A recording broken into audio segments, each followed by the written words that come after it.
Good evening, campers, dreamers, and babysitters. Desperate to fit in at school, Sam rejects her East Indian culture and family to be like everyone else. However, when a mythological demonic spirit latches onto her former best friend, she must come to terms with her heritage to defeat it. This is our raw reaction review of It Lives Inside.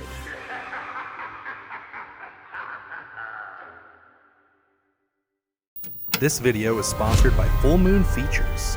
If you love horror collectibles, make sure to check out Full Moon's Tiny Terrors.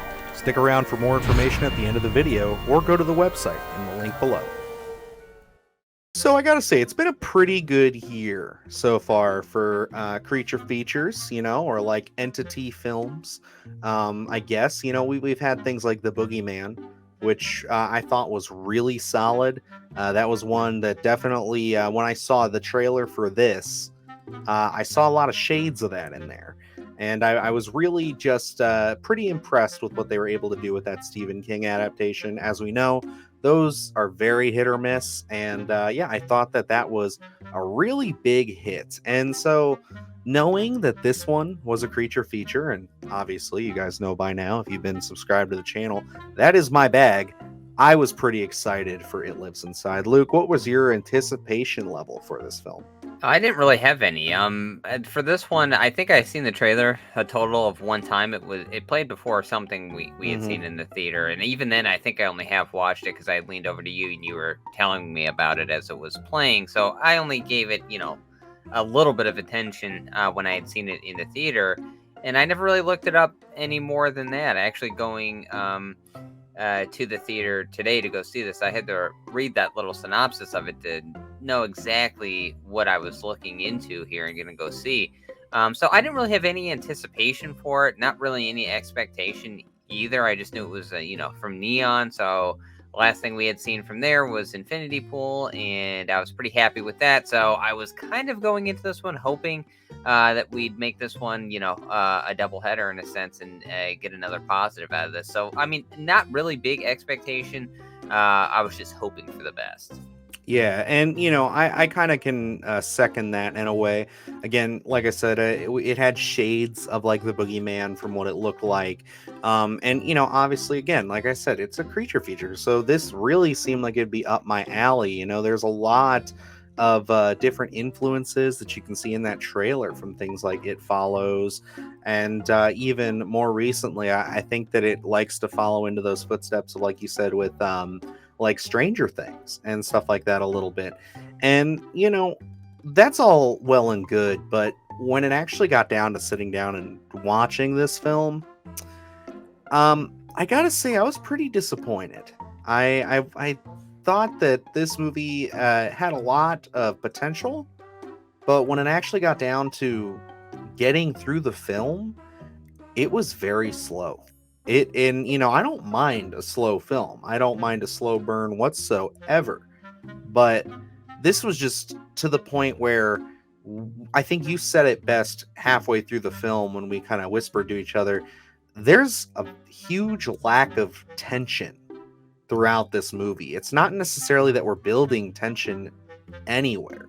It's more just okay, what we kind of get late in the game explanation for kind of what this threat is, or even understanding how it works. So you're kind of just walking amiss and things are happening. And unfortunately, this is an example of a PG-13 horror movie that just doesn't do enough. I think that the Insidious films and some of the Conjuring films have done well with that. But this, yeah, I feel like they cut corners a lot with some of the more visceral sequences. And yeah, overall, I found myself really checking my phone, checking the clock, just wanting to see, okay, is this almost over? Because I'm sick of it. Yeah, and we kind of put an emphasis on run times here. And again, I'll admit, when I looked this up going to the theater, it was an hour 40. And I was like, okay, this shouldn't be too difficult to get through. This should, feel like a little bit of a breeze, because there's a big difference between an hour 40 and a 2 hour film sometimes. Sometimes, that extra 20 minutes tends to make a film drag. Honestly, coming out of this, it really felt like I did see a 2 hour plus film, in the way that this did tend to drag a little bit. And one of my big intrigues of this was the cultural aspect to it. I thought, even watching the film, I think it was an interesting take on it. I think it brought something different, gave us a different vibe than what we're used to. Everything's so Americanized here, Mm. that we don't really get that aspect of different cultures and kind of, that vibe and understanding different obstacles. And I really love that aspect that they did put on this. I think it was a smart play to kind of, you know, make this film stand out in a sense. Now, I think one of my bigger issues with this film was, as we had mentioned, a lack of tension. And anyone who watches, horror films, you have to establish these characters, you have to establish their backgrounds and the relationship dynamics. And they do that here, but I think they stay with it way too long. There has to be this switch that flips in these films that this becomes, yes, we're getting the background, we're getting the culture aspect, we're getting all that, and now we're flipping that switch to go full on horror. And we don't, I think maybe we do get it way late in the game, but even then, I feel like it's not like a hard switch.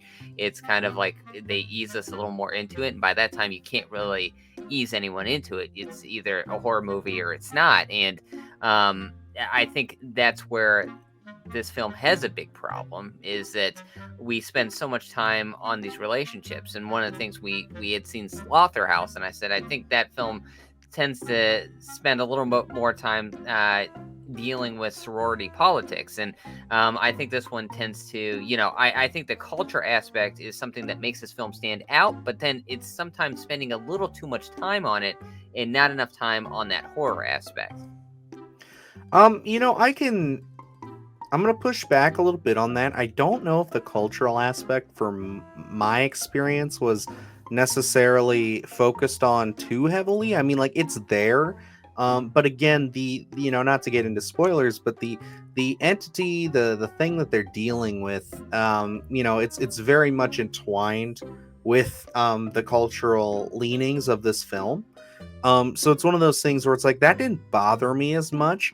It more or less just felt like we were kind of aimless in these scenes. Like, I don't know if it was like that experience for me, as far as like, it's as much to focus on the culture as it is more just to say, like, oh, we're spending a little bit of time setting up this tragic backstory of these people who went through something similar, say, I think they said like a year ago.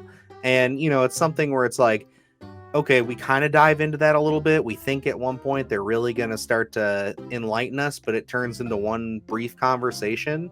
And then there's a set piece in, that area later, but it just kind of really feels like it amounts to nothing.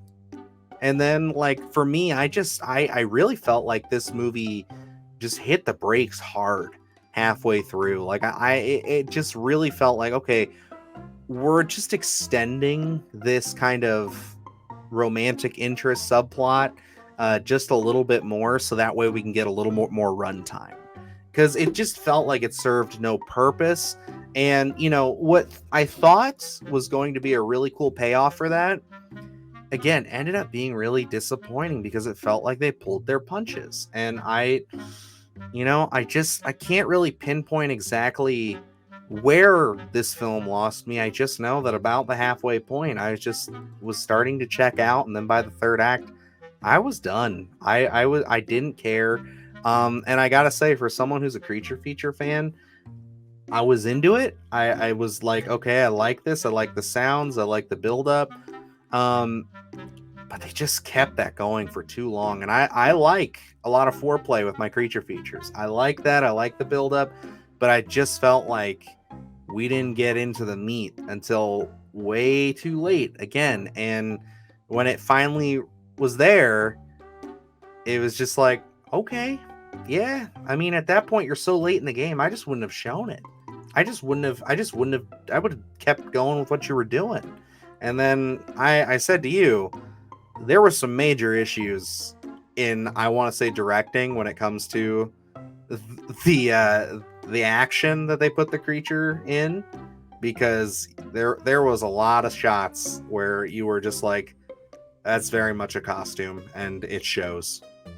And just to touch on a couple different things here, where you said this was kind of aimless in a sense, and I agree with that. And that kind of intertwines with my point of them kind of spending a little too much time on the culture aspect, on the relationships, where it seems like not necessarily that they push the brakes, but more so this film gets stuck in the mud and they spin their tires because we keep spending so much time on that. And we have to hit that trigger. And this has to, at one point, become less about the relationships because we've established that in the first 35 minutes to 40 minutes. And then we have our all out supernatural force in a sense, but we're not doing that. We're really tackling a lot of those relationships, even into that third act.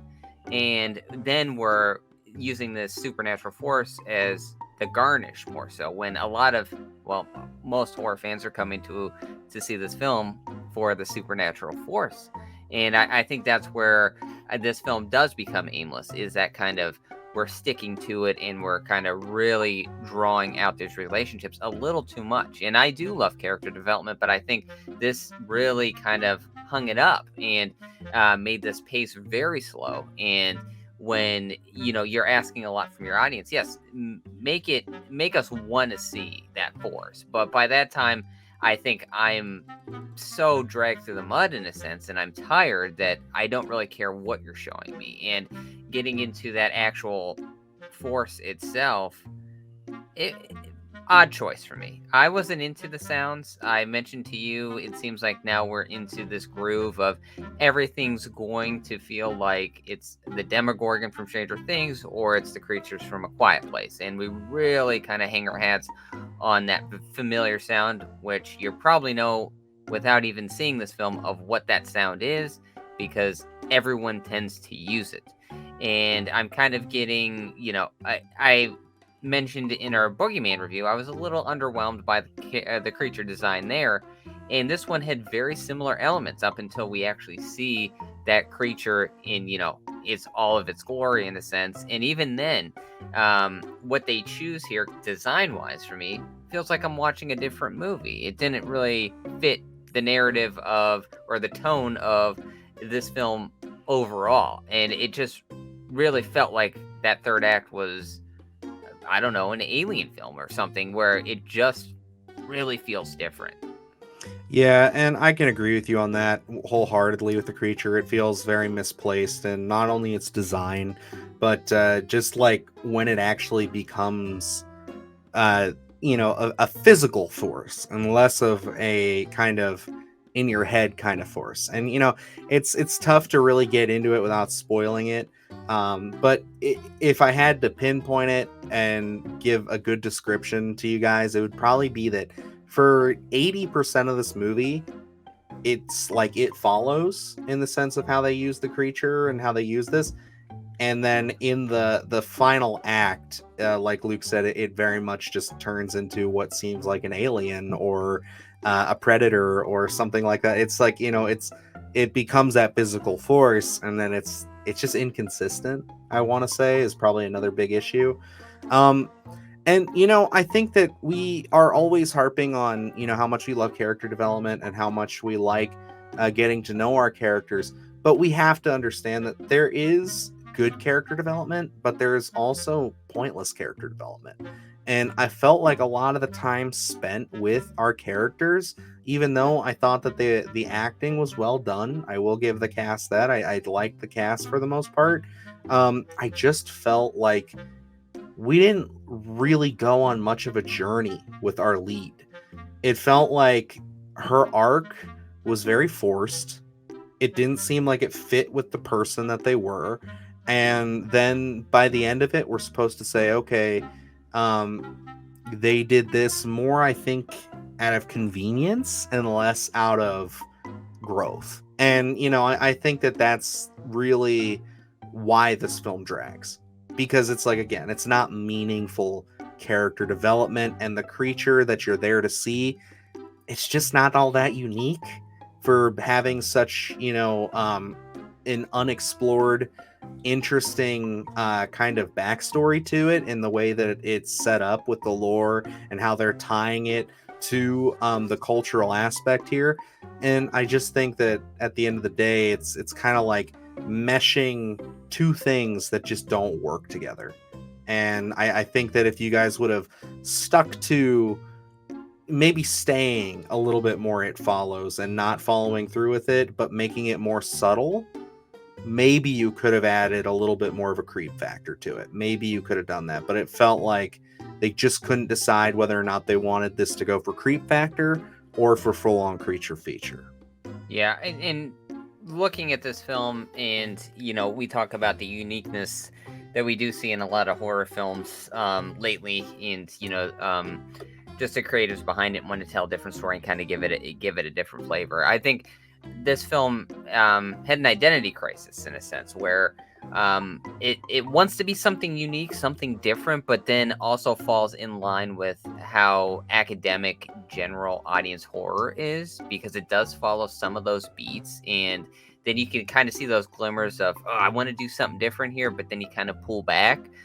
So it was one of those things where I was hoping for something really unique, but I think it just falls back into most mundane horror. And in terms of, it's very slow paced and it doesn't really pay off at the end. And I'm in agreement with, the character arc here feels almost non-existent. It's just kind of from where we start to where we end. Maybe some relationships could be mended in a sense, but I don't really feel like it was necessarily earned, or this long-standing journey that we've grown to expect a lot from real in-depth character development. And again, this is the thing, I hate to keep harping on it, but it's just one of the relationships that are established here, and those dynamics could have easily been established within that first 30 to 35 minutes, and then we could have moved past it. But we kept going back and forth in this revolving door of the same thing. And then, at some point, I was ready to tap out, even by the time we got to the resolution.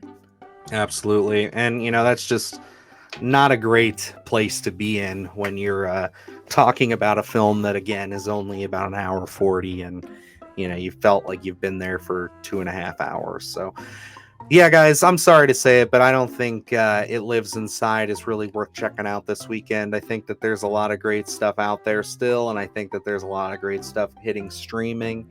And I just think that for the most part, if you're interested in this and you think this is going to be up your alley, if you've been excited for it, of course, like I always say, give it your own opinion. You decide. But if you're looking for our opinion on where to spend your money, I'm just gonna say this is a skip for me. I don't think this is worth checking out until it's on a streaming service, or you can get it for a very, very low price. Because again, I just don't think there's going to be much rewatch value.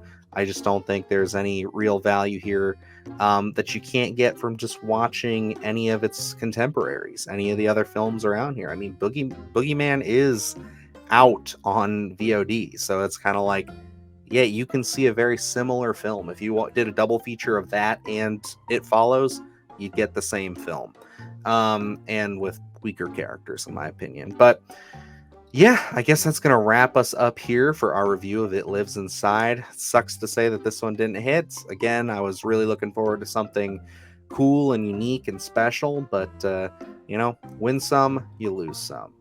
But one thing we're not losing is our sponsor, and that is Full Moon Features Tiny Terrors. Yes, we are getting ever so much closer to these things releasing.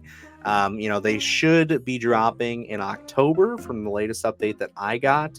But yeah, if you guys want to get more information on that, there's a link below. You can type your email in and subscribe, and you'll be able to get a little bit more info on the Tiny Terrors themselves and just what's going on with all that. So yeah, other than that, we got a lot of great stuff on the channel. Obviously, if you saw our last video, it was very short, and we talked about how we are going to Fantastic Fest remotely. So yes, we're going to be in our studio, but we are checking out a lot of the films that are there. Not everything big right now. There's still a lot of stuff up in the air.